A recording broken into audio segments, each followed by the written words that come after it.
Yo, what is good, everybody? It's your boy, the Strongest Wizard, and tonight is indeed Fight Night, and we have ourselves another OP07 match here. We got Nikki on the left-hand side, rocking out that RP Law, as well as Nacho on the right with that Rob Lucci. Now, first things first, Nikki Goldman is not using the hand cams, which is the main reason why we don't have the footage there. It's all right, no big deal, but I just want to, clarify why there is a picture of Law in that space.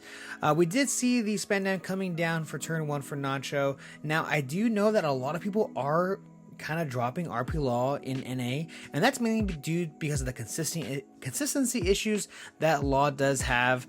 And we actually see the Zoro coming down and not swinging. That is absolutely huge. Yeah, very interesting to see here.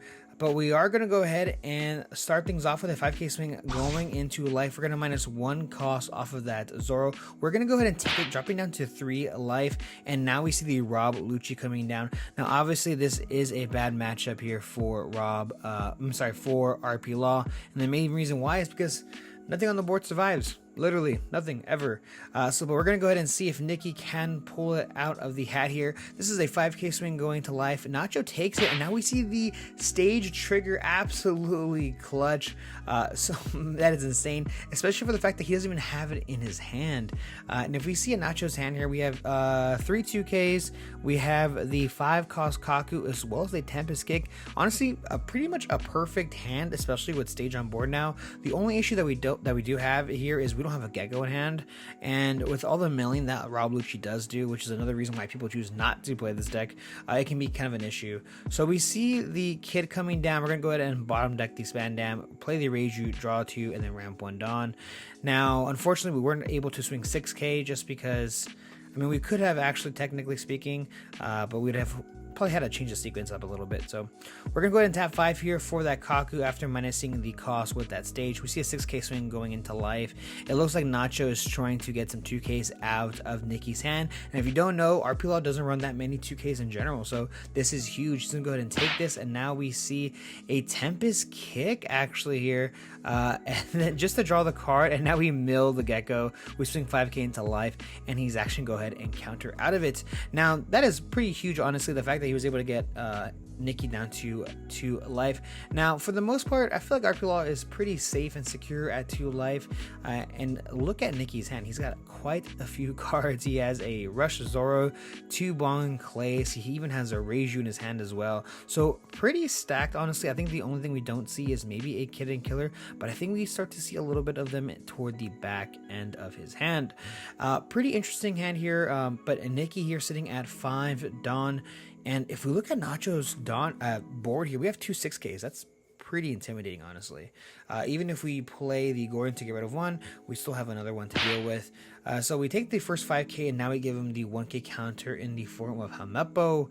And with 5 active Dawn, are we going to see another 5 cost character and then just pass the turn? But no, we play the Bong Clay here to ramp 2 Dawn here, tap 3, play the Zoro, swing 5k into life. I think Nikki realizing, I have to swing this time. He's got stage up. There's no way it survives. We can't do what we did turn 1, right? Or turn 2. So we swing an easy 5k swing going into that Zoro. We're going to go ahead and minus 1 cost. Actually, no. We're debating here. We're thinking. I completely thought he Nacho swung, so I think Nacho here just taking his time, and it looks like we are going to go ahead and swing into the Zoro. I figured as much. We're going to go ahead and mill the top 2, milling another Gecko. Very, very unfortunate here. We're going to go ahead and minus 1 off of that Bong Clay, making it a 3 cost character, and I think this is really scary for me, right? Like, I want to protect these Zoros and these characters, but with the amount of Dawn as well as these 2 6k bodies on the board, I don't feel like we have a chance here.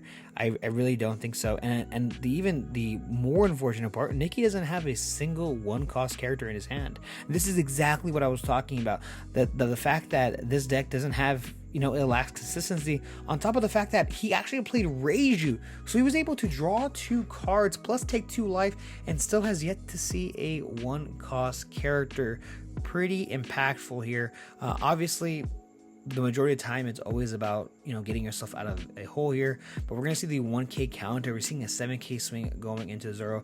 We're probably gonna see another 7k swing going into the Reiju. I don't probably see why we wouldn't do so, especially for the fact that we were trying to get rid of it in the first place.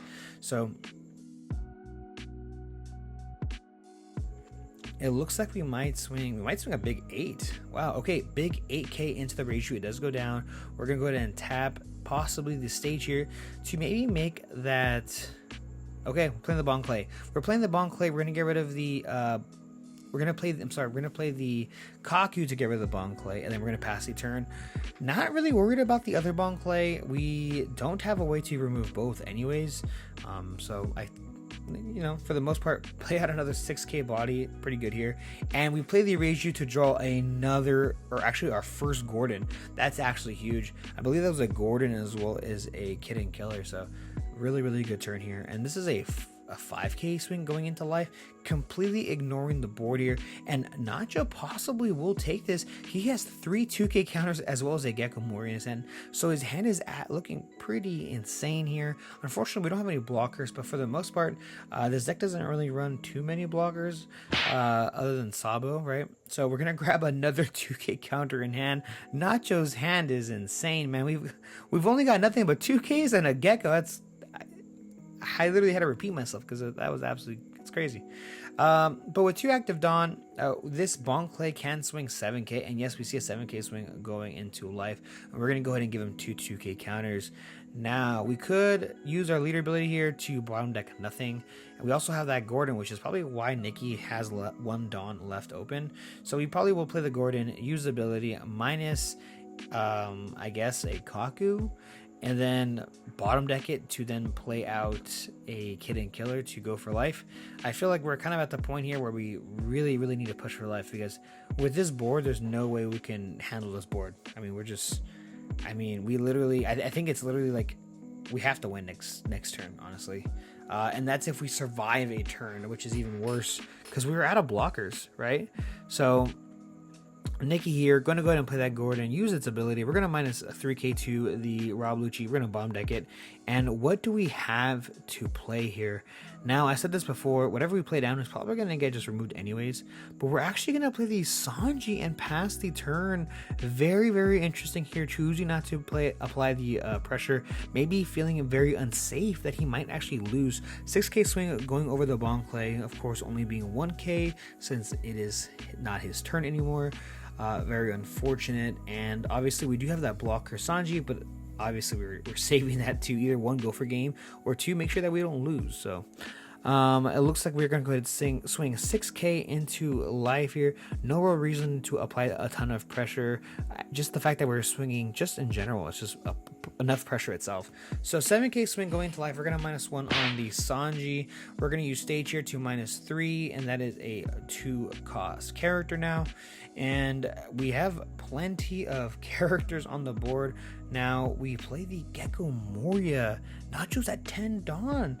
That is huge. So he has the 2 cost character as well as the 4 cost. So we see the Brook coming down. We're going to go ahead and minus 3 cost to pop the Brook. I'm sorry, to pop the Sanji. So Hanapo reduces the cost of Sanji, and then Brook pops the Sanji, of course. And now we have only the Reiju on the board, which is not too bad. I mean, we can swing it into life. I think probably the play was to probably play the Kid and Killer. I don't think we can clean up this board at all, honestly. 5k swing going into life. Nacho drops down to 1, and it looks like we have 6 Dawn. So we have 5 Dawn? It looks like we have 5 Dawn. Yes, 5 Dawn. I can count. Your boy got there. 5k swing most likely into life. Here's the thing. Nikki has 2 Kid and Killers in his hand, so he definitely can swing. He can swing 6, 7, 7. Nacho's got 1 life. The thing that Nikki doesn't know is that Nacho has 3 2k counters as well as a 1k. So the idea that Nacho's gonna go down this turn is just not true. So 7k swing going into life. We're gonna go ahead and do the play that I was talking about earlier. 7k swing, we're gonna go ahead and take it, and I like this bait here, kind of baiting Nikki that he has it, and he's gonna go ahead and just scoop it up. Nacho ends up taking it. Thank you guys so much for checking out this channel with this video. I really do appreciate it, and stay tuned because I have a ton of new OP07 content coming out soon. See ya.